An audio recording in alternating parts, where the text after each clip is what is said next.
You may as well, okay. Good afternoon, everybody. Thank you for joining us for our lovely roundtable discussion, which is all about what success looks like for the Gen Z bartenders. So we're joined by lovely Axel Söderström from, am I getting better at my Swedish? Very good. From Sjöget in Sweden, who is, as you can tell, a Gen Z, not bartender, but bar manager, which is fantastic. Head bartender, yep. And then Liam Davey, who's head of bars at the Hawksmoor Group. Slightly easier name to pronounce, no accents really there. It really is. My name's Sandra Lawrence. I'm the co-founder and editor of the Cocktail Lovers magazine and podcast. You should be able to find magazines later at the Media Lounge, so please do pick them up. So today we want it to be a really interactive discussion. So as well as the questions that I'm going to be asking Axel and Liam, if anybody has some questions that you'd like to direct, please feel free, because it's a really intimate setup and we're all here to learn. So we can't unless we ask the questions that we want answered. So before we begin, it'd be really nice to get a show of hands of who is a Gen Z bartender here. Kind of?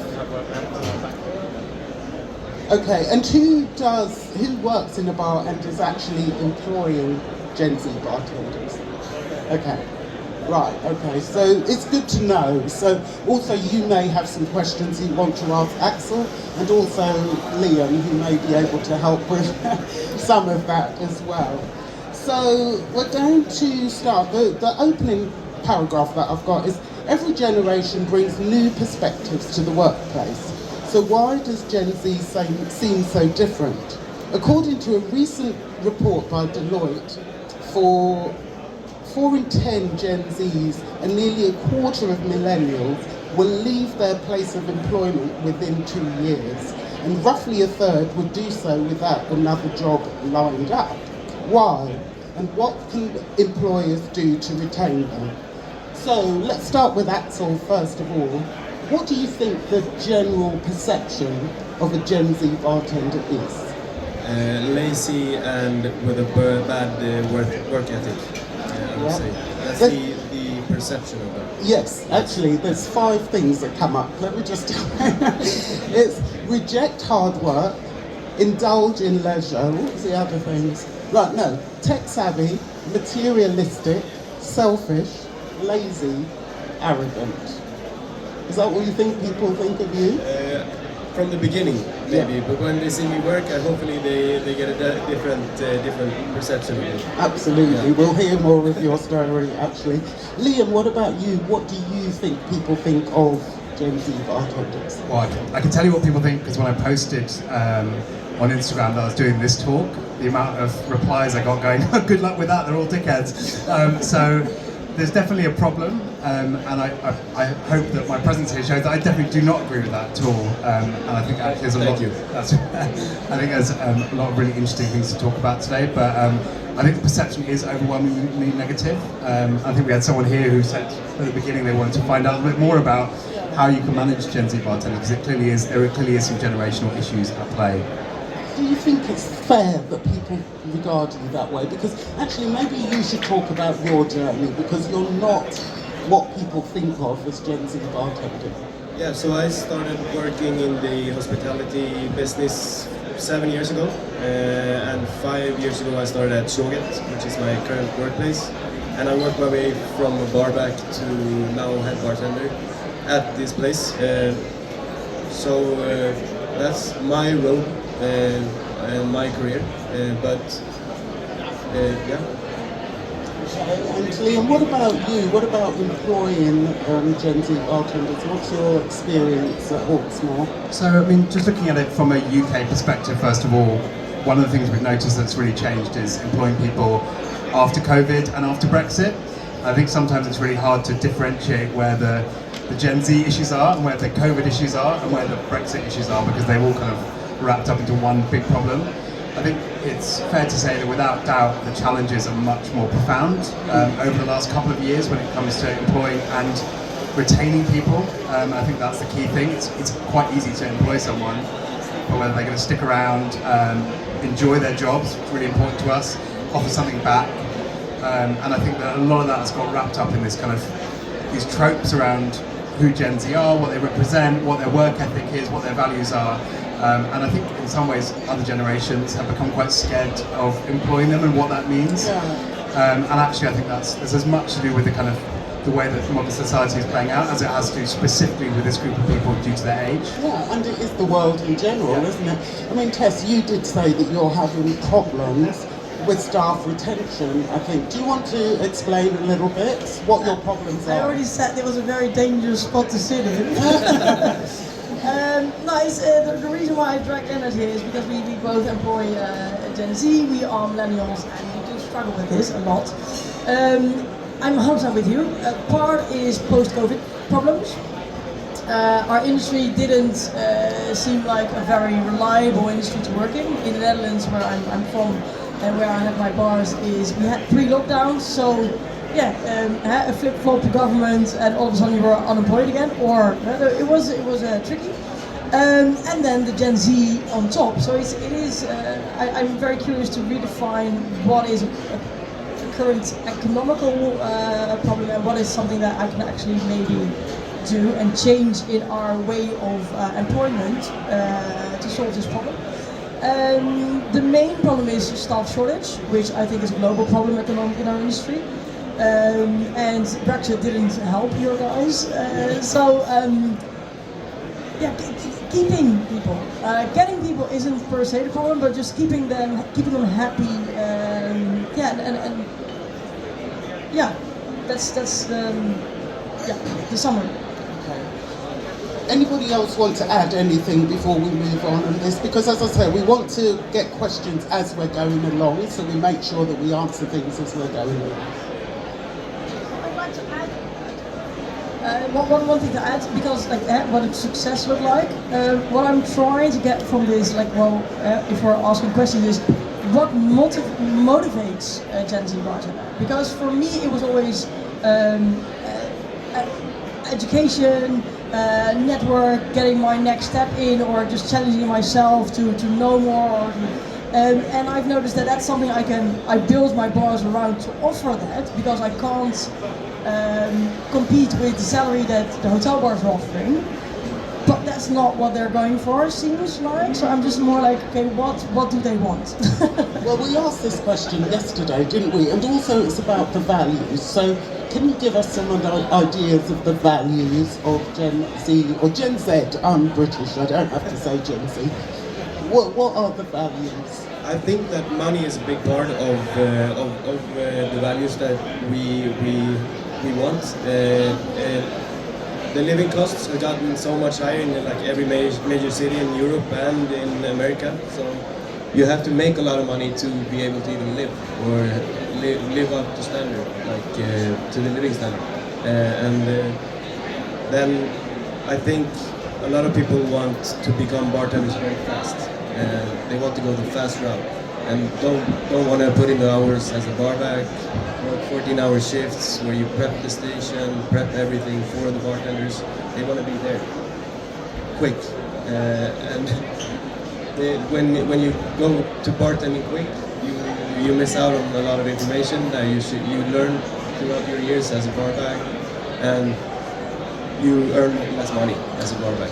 Can I ask, Axel, in your opinion, do you think that hospitality, we should open it up a bit more to rather than just bartending, do you think that hospitality is viewed as a viable career for a lot of Gen Zers? Or do they just see it as something that's a stopgap?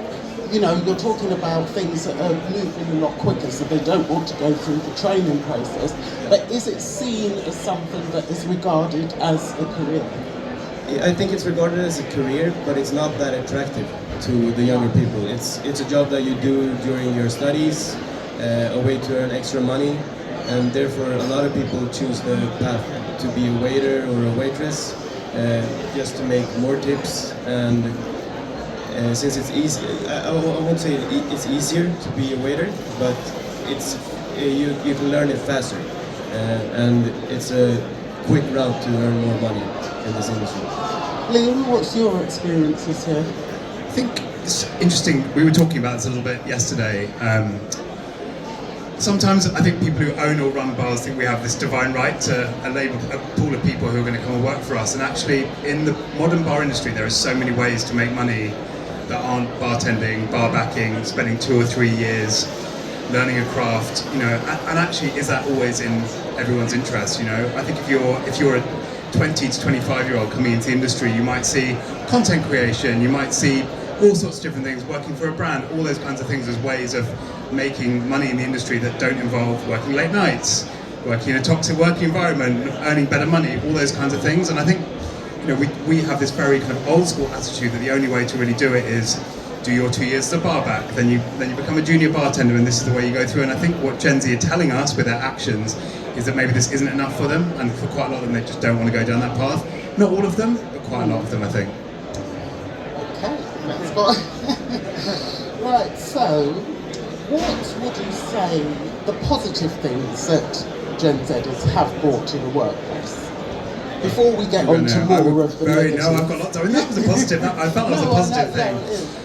For me, I think the main thing is they really, compared to when I was starting as a bartender, they're very good at sort of communicating what their boundaries are around work.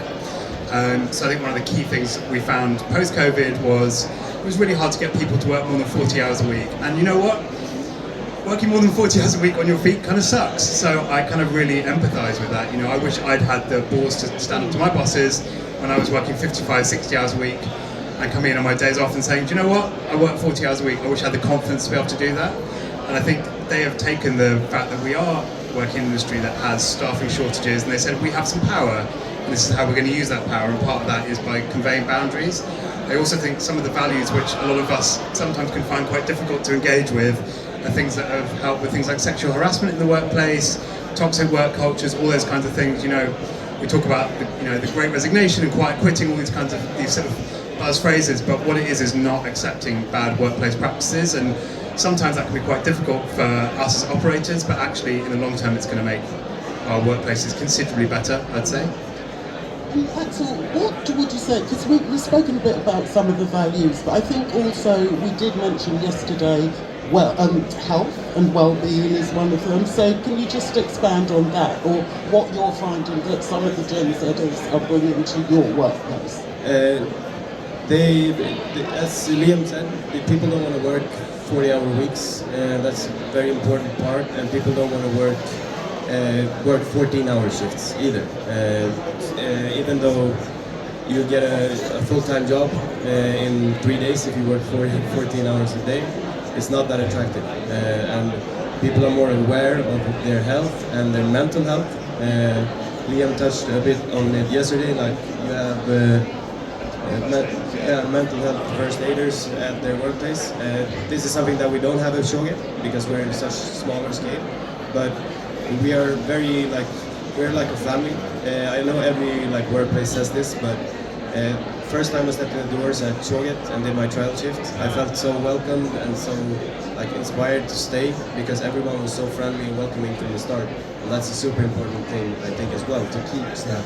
Just on the mental health, I know some people here wanted some more practical tips, but at Hawksmoor we got a brand to pay for mental health first aid training. I think people, particularly brands, really want to show they're doing something purposeful when they're contributing money. Obviously, money is really useful, listing fees, retros, all those kinds of things. But we actually got a non-alcoholic beer brand who wanted to kind of show that they were contributing something positive to our business, and we got 20 or 30 people put through mental health first aid training. So that's a good way. It's expensive, but that's a good way of harnessing brand money for something positive for your business. So that's kind of a good practical tip. And I think any business of any size can do that as well. So you mentioned that, but are there other things that you've had to change since, let's say, COVID? Because I think that has changed a lot. It's not just about Gen Zers. I think that most of our attitudes towards work have changed. But what have you had to do in your workplaces to actually encourage more people to come into hospitality, because it is one of the failing areas in a way? So have the mental health thing, was that after COVID? I think that sort of started during, obviously COVID was a period particularly with furlough. I'm not sure how, I know people are here from all over Europe and all over the world. I'm not sure if furlough is basically the money the government gave everyone to pay for them to not work during COVID, but coming back into work and in and out of lockdowns, I think was really tough on people's mental health. So I think that came out of that. I think one of the values that's most kind of associated with Gen Z is caring significantly more about the environment and community than generations before them. And we're a steakhouse, which isn't usually connected with being great for the environment. So a lot of our new employees were very keen to know what exactly we were doing to offset that, to make sure that we were doing our bit. We became the first British restaurant company to become a B Corp, which is a really good shorthand for just making sure that you're doing things properly in terms of the environment and community. So that was another really easy way of showing younger people that we gave a shit about those kinds of things. I think there is alternative ways to do that. That's quite a long-winded process with a lot of paperwork, but you know, there's clear data there that shows that younger people are picking companies to work for based on their values, not just paycheck or learning, whatever. It's about values as well.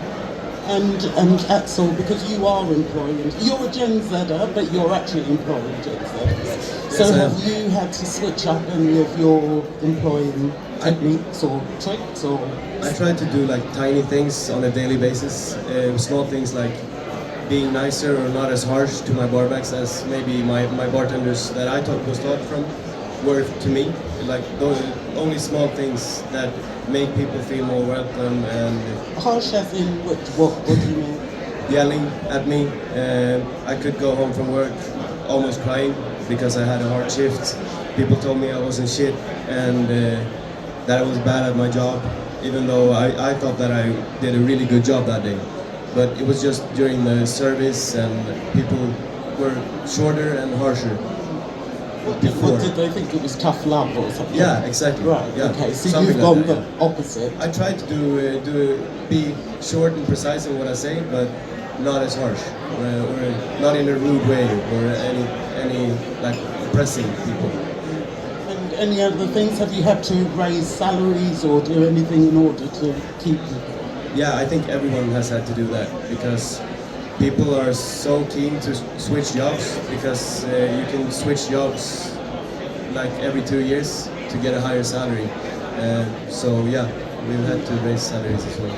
And Liam, going back to that time period, are you noticing that you're retaining staff the same amount, or are they switching up a lot quicker? I think it's now gone back up a little bit, but there was definitely a real low point around 2021 where, you know, for a company who used to pride ourselves on very low turnover, you know, we have people who stayed for a long time. I think the average tenure was about 2 years, which is a lot in hospitality for a company of 1,000 people, and that went right down to about 12 months and even dipped below that. So it's depressing, you know. And we talk about kind of investing in people. There's a cash cost in hiring people, whether that for the training, you know, for inducting them, for all of the human hours that it takes to train them on the job. You know, every person, the cost is roughly the same. But if they're leaving after 9 months rather than 2 years, that cost is spread over a much shorter space of time. So that's costing your company a lot more. You know, and in a time where there's very little money around for hospitality, that's a real problem because you're just continually having to invest that money again and again.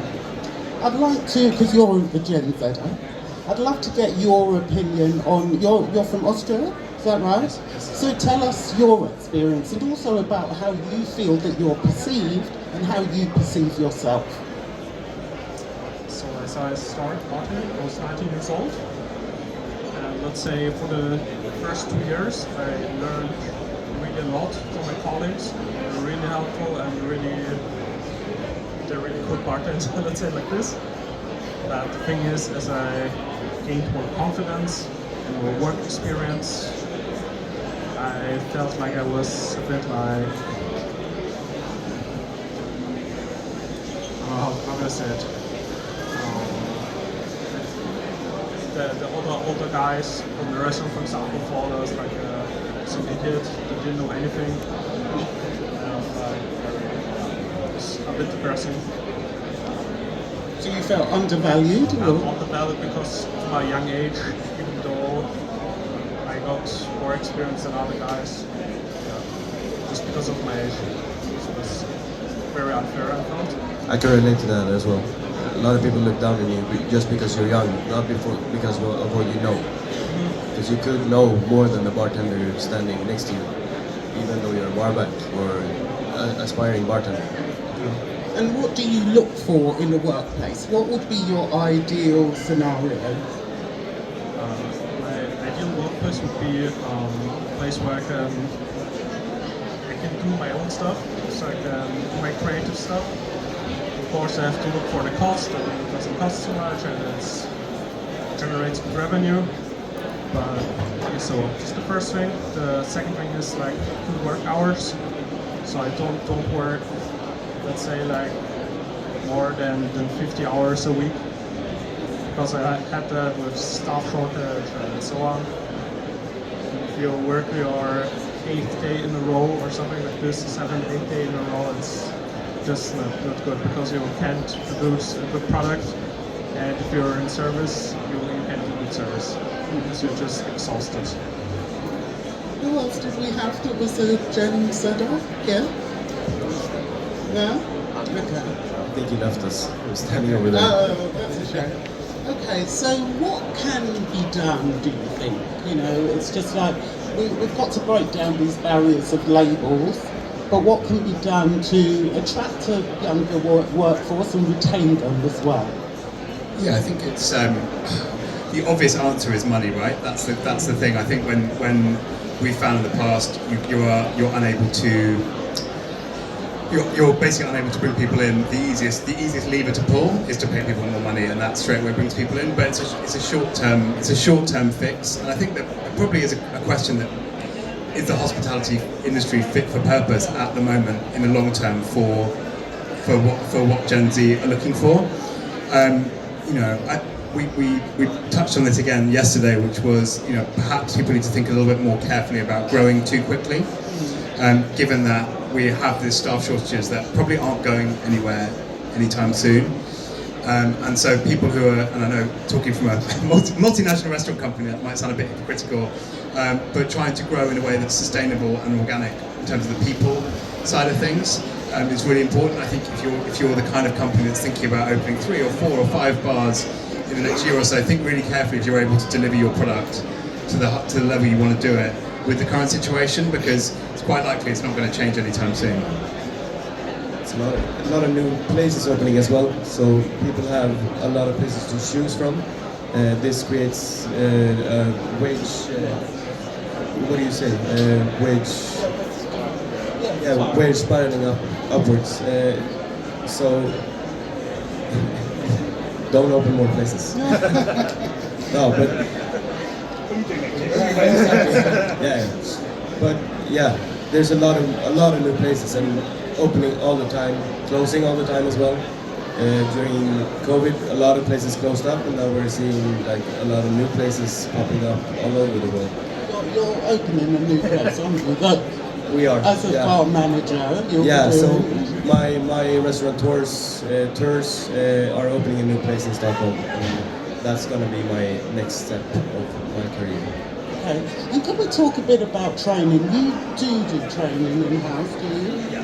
Okay. How important do you think that is to attracting staff and retaining them? I think it's really, really important. I think if you ask pretty much every single person in this entire convention centre what they're looking for in their job, one word that would always come out is development. Okay, I think people want to feel like they're moving forward in some way. Even if they're not planning on staying in hospitality forever, they're looking to develop a skill and develop themselves. So training is super important. I think one of the issues that we're having is that we're still, a lot of people responsible for delivering that training are not thinking necessarily about what the Gen Z mind is looking for, okay? And I think that means that, for people like me, I'm 40 years old. When I started learning how to bartend, the tools and the resources available to me to learn were very different from the ones they are today. I didn't have a smartphone. We went on the internet to send emails and a few other bits and pieces, but there wasn't really even any social media. So I think trying to use 2000s technology to teach Gen Z bartenders about spirits and bars clearly doesn't work, and they're not that interested. So that's one thing that I think is really important. I think the other thing is, again, if we're talking about people not sticking around in jobs for so long, having these really big, cumbersome training programs that you spend months and months and months on people with, if they're going to leave, that for a company, it's very hard to rationalise that from a financial point of view. So I think the answer is probably somewhere around kind of snappier, quicker, more targeted training that really gets people to a standard a little bit quicker and that feels a little bit more kind of suitable for the modern age. It's a bit more technological. This is the first generation that is a digital generation. I would say completely digital. I would say most of my bartenders learn about cocktails from Instagram and YouTube and TikTok probably, you know, and they probably conflate those two things together. They probably don't, that many of them pick up a book and read about the history of spirits and those kinds of things. Some of them do, and I think we talked about this yesterday again, you know, finding those people that really care about them and not leaving them behind because they're really important and they deserve to learn the way they want to learn. But for a lot of people, it just needs to be a little bit snappier, I think. Throughout my career, I've always learned best by doing. So again, like the long-term training barbacks to become bartenders, I think is the best way, but it's very hard. No, it's not the way now. But I think that's the best way to train new staff because you learn the whole place by barbacking or running with plates. Are you finding it harder to teach people that those are the building blocks? So what do you think that they've actually changed now? The building blocks to getting the most out of your career. Does it have to be that way? Do you think barbacking then? No, it doesn't have to be that way, but I think it has always. There's a reason why I think it's the best way because it's worked before, but I don't know what the new would be to teach us to do this job. You're the Gen Z bartender. Yeah, I think, but I was taught in this way, so we have to like explore how to do that as well, and I think we have to do that together with the older generation. The OGs like me. It feels like we're not me. It feels like we're. I feel like we swap places here. Yeah, no, I think what's really important here is that we're not talking about a homogenous blob of people who all learn the same way. I think that's really key. I have some bartenders who are in their early 20s who are total nerds, like way bigger nerds than I ever was, who will spend hours scouring the internet for information about whiskey and like learning about wine in their spare time and, you know, love going to classic cocktail bars and trying, you know, those things do still exist. This is not like a one generation that all thinks exactly the same way. People are very diverse. I think it's quite a dangerous game to play sometimes when you're like, bang, I'm going to overlay these values on everyone because it's just, that's not what people are like, you know? Has anyone got any questions? It'd be great. Yeah, I have two jobs. So one as an hospitality industry member. I own a micro bar. I'm a cocktail catering company owner. And the other one, I work as a project manager in one of the 5 biggest French companies, 150,000 people working for this company. I am tutoring a Gen Z graduate for the next 3 years in this company, and I've been asked by HR to follow a course about managing Gen Z. It never happened for me. When I started working, nobody did a training to learn how to work with me. I asked my father, it was the same at the time, and I asked my grandfather. So my question is the following. Why this generation is able to make the other 3 generations still living on this planet changing rather than changing themselves like we all did? Very interesting question. Yeah. Okay, over to you. Really good question. Very hard to answer.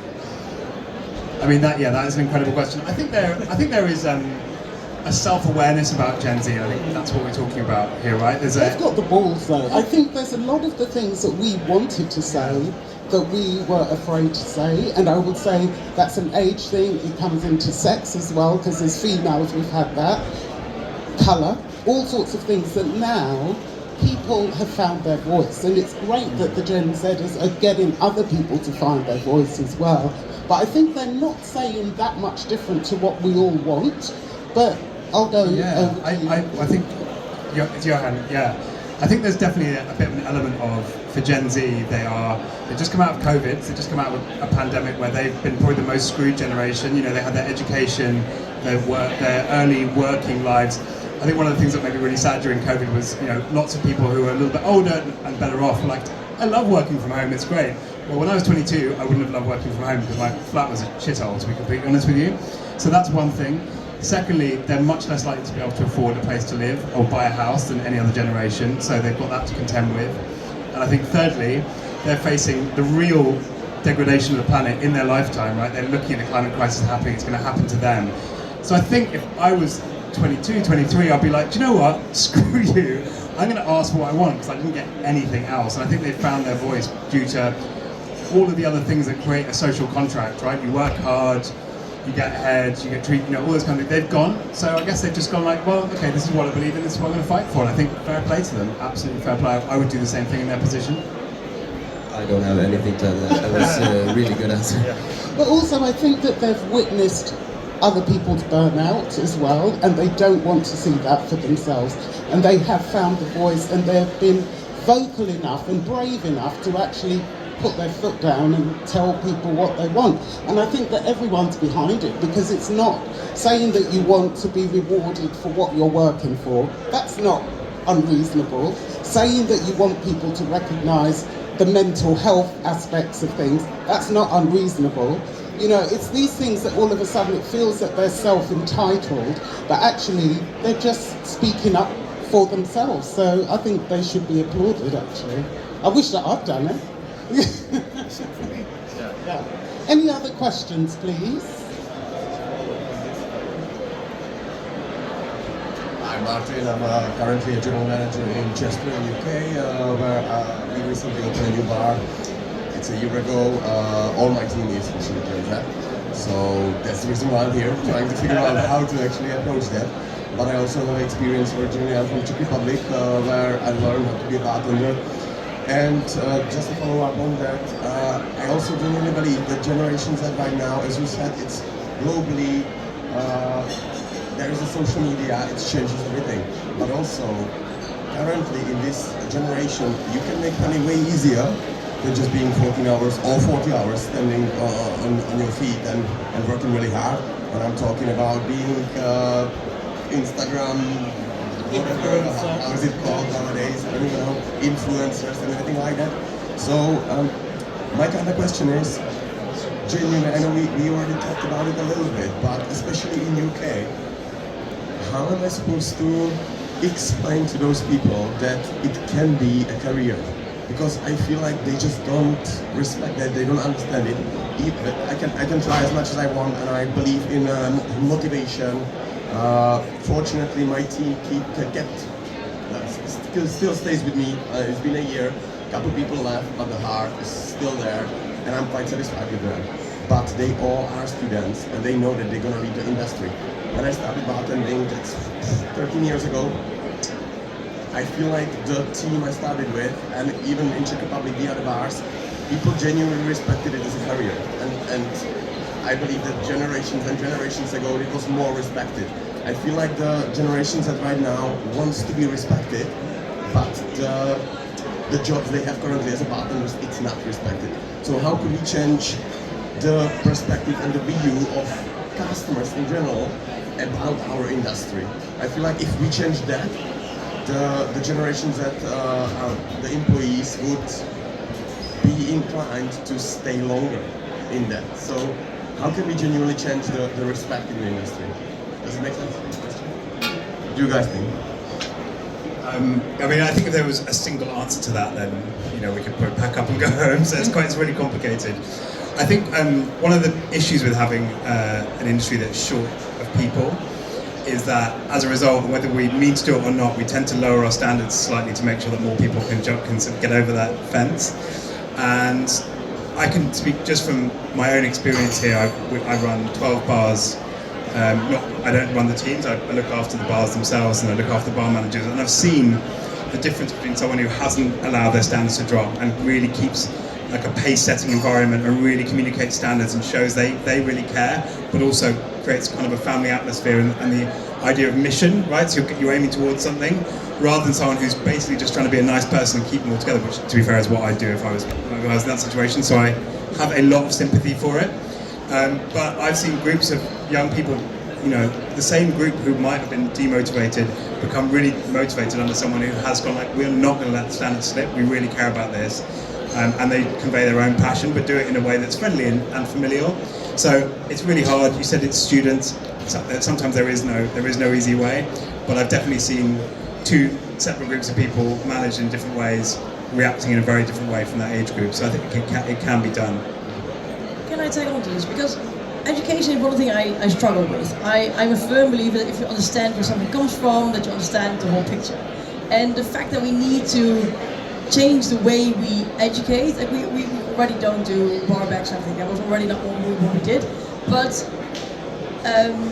to make it more snappy and short and snappy, I think you lower yourself already from like potential 8 to a 6 because you just don't know and you want to skip the whole getting to know the industry and the bar backing things and everything. And okay, so congratulations, it's day 1 and you're already one of our bartenders, fine.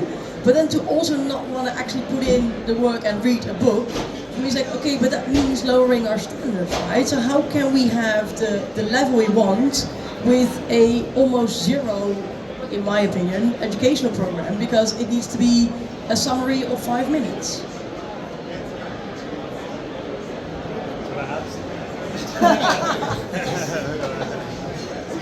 You're ganged up on here. It's more a thought that I want to get your opinion on. But do you think that part of the problem is, if you think about when we were bartenders and we were looking at the jobs that were aspirational to us, so being a bar owner, being a BA, being a consultant, it's a really hardcore job as well, and you're doing long hours, and it's the same kind of as being a bartender. So are those opportunities and those roles that used to excite us just not aspirational to that generation? Therefore, hold on, one more thing. But therefore, does that generation need to think about the future of our industry and how we evolve as an industry and what those new aspirational jobs should be? I couldn't agree with you more. And just to answer that point, I think one of the things about a lot of the kind of the decision makers in our industry predominantly at the moment are people in their 30s and 40s, and they're the people who own the bars, they're the people who run the brands, they're the people who have the senior brand ambassadors jobs, they're the people, they are not people who are in their early 20s, and actually I feel like perhaps if there was a little bit more ownership, and we're actually, that generation is now going to move into the point where they are at the age where they are going to start taking those jobs. And I think that's when you'll start to see some of the big changes, because they'll be like, they will have the levers of power and they will say, okay, well that doesn't work for us, that's not how we see the future. And in answer to your question, I completely agree with you. If you want to run a bar and have the outputs that you had in 2015, 2016, then you do need to do all those things.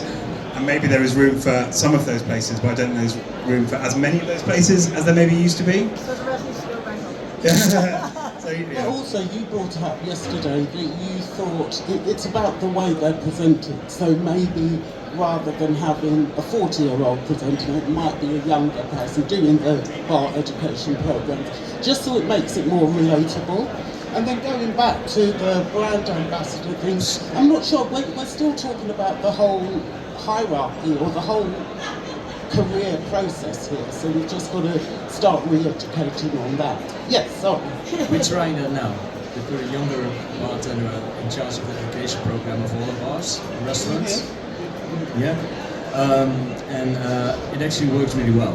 And this was like our last attempt to make it work, because education is very important for a company, and we even send people on long-term internships to like best 50 bars and such, paid by us. Important side info.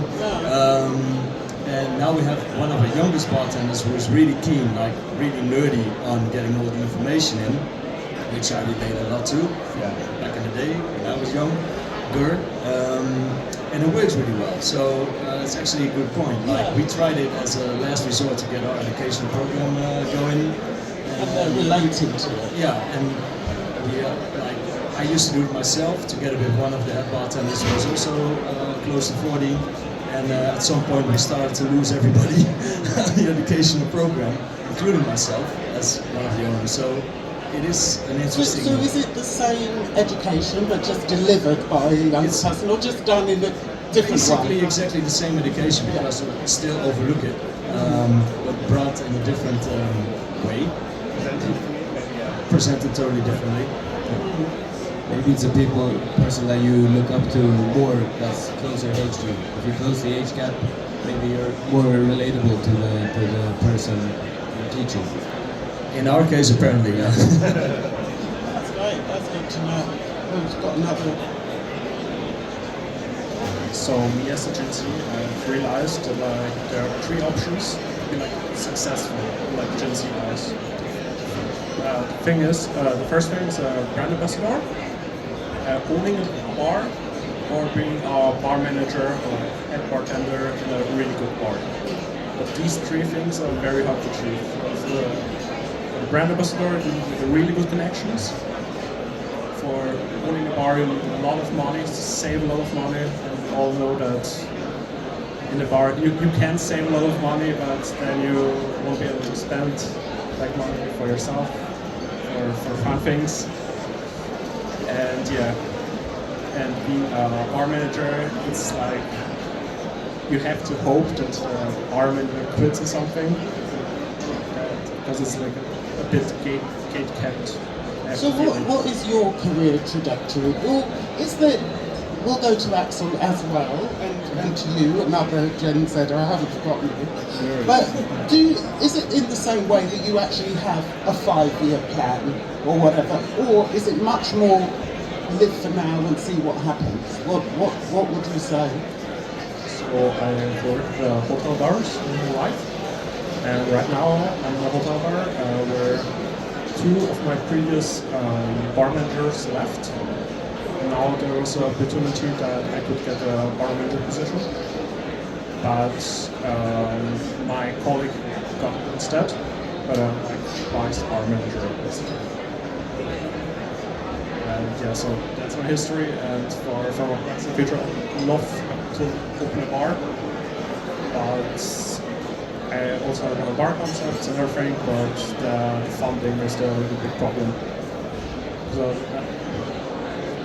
I earn a decent amount, but we still, I don't know, 8-year plan to save up all the money to then get a loan from the bank to then open a bar and then start maybe something. You've got a plan in your mind. Yeah, I got a plan. Like What about things like plan. cocktail competitions? Does that excite younger bartenders these days? Is that something that you see as part of the career package in order to get you to the next level, or to get you the recognition of being able to open your own bar or being a bar manager? Depends what kind of bar you would like to open. If you would like to open a cocktail bar, it helps. But yeah, it really depends on the bar. But of course it helps. It's the prize money and everything. And also the connection to the brands, so you can get like advertisement stuff from them, also lower the costs of opening the bar. What about cocktail competitions? I feel like the interest has died for the competitions. Like Bacardi Legacy, they didn't even have a competition in Sweden this year. Well, they haven't had one for a couple of years. Global hasn't happened. Oh yeah, but global, yeah, but like I know they had like 12. Last time they had it, it was like 12 people that applied to that competition in the whole of Sweden. So I think that it's not looked looked on as like a way to make a career. People they want to achieve things in the workplace instead of doing competitions. That's good news for employers. Yeah, you know. I think so. But because I haven't been in that many competitions either, just because it takes away from the work that I do at my place of employment. So, Liam, any thoughts on that? One of the key things I'd say, not necessarily cocktail competitions, but extra outside work things are increasingly hard. I'm sure anyone here who works for brands knows it's really hard to get bartenders to turn up for things these days. I think we have to go to ever increasing lengths to make the prize or the kind of the gain really, really impactful. To the extent I now try and do less but bigger impact, because it's just like it's very hard. And I think that comes down to the work-life balance. I think people tend to want to have their social life less tied up in their work, all those kinds of things. And again, fair enough, that's just something that we have to adapt to. I think brands are pretty clever at doing that. I definitely noticed some things that come up that look really good. and our bartenders engage with. But yeah, I think less, more impactful things are more than when we were around, maybe when there was things going on every week that you turn up to, because it was a social occasion and you wanted to socialise with people you work with, and you probably drank a bit more. I think all those things were kind of tied up together, you know. I think these days people want to separate, and that's probably quite a healthy thing. Tess, what are you finding in your bars? Have you found that separation? It's kind of like I'm on this panel. One more time, the question was? Are you finding sort of extracurricular things, like before cocktail competitions were a huge draw and people used to see almost like propelling their own brand, you know, so it's that way of being recognised and maybe get you to another bar or for you to travel the world or doing different things. Are you finding that that is one of the things that attracts your Gen Z bartenders or not really? No, it doesn't. We organise, I'm from Flying Dutchman, and we organise a lot of guest shifts, trainings, like we fly all the big boys over to give interesting talks, and we struggle to get people through the door sometimes. So less is more is definitely an approach we're doing now. But just to, I wanted to get back to you on needing the money to open a bar. I have 2 bars now in the way of number 3, and obviously the first bar is the most difficult because it's hospitality industry, it's alcohol, it's late night, so banks won't be jumping up and down to get you your loans. However, I didn't have the money saved up. I had a little bit of money saved up, but my foot in the door was joining competitions, winning competitions, getting a name out there for myself, so I could sell myself to the banks and to investors of a credible bartender who actually did the work before and showed that I was able to put in the work, so they thought I was a reliable person to invest in to open their first bar. And that's, I think, and that's not against you, but I also want to look at this, you don't need to save up for 8 years, there's also other different paths towards that bucket of money. But that's a question again for you guys, like what does success look like for Gen Z? It's like, for me, I wasn't thinking about the prize of the competition, because in my days you got a trophy and you didn't really get a prize. So competitions wasn't about a prize, it was for me a way of showing what I was capable of, building my network, learning from other bartenders, seeing like, hey, he's doing this and that and I don't know how to do that, so I need to go back to my study. So it was about the bigger picture, and along the way, like in my 5-year plan, I was like, okay, I need to make name for myself, and then eventually I can go there. And that's something I think that's a different generation now, that they don't have a 5-year or 10-year plan. But that's my presumption, so that's a question back to you guys. So tell us about yours, what it looks like for you. My 5-year plan is, as we touched on before, we're opening a new place, so that's going to be my first role as a manager. It's going to be a learning process, and I'm hoping to learn a lot from our restaurateurs, and maybe do that for, let's say, 3 years. My plan since I started bartending has always been to move to New York, because that's the city of my dreams. I was born there, so I have a citizenship as well, and that's the dream. Save up money, go work, and have fun, hopefully. Any other questions? No, can we pass it?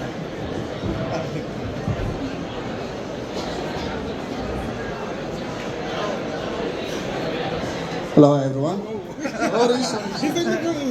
Actually, I had no question. I'm just listening to you for so long here. I just agree with whatever you say.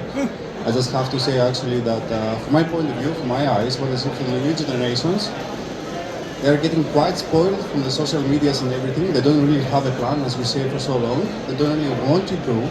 They just want to run a marathon without even practicing, without even learning how to step, how to walk. It is actually why I'm saying that, because there is a base. They don't know the basics. They just try, let's say, for example, to learn the new trends from the social medias and everything.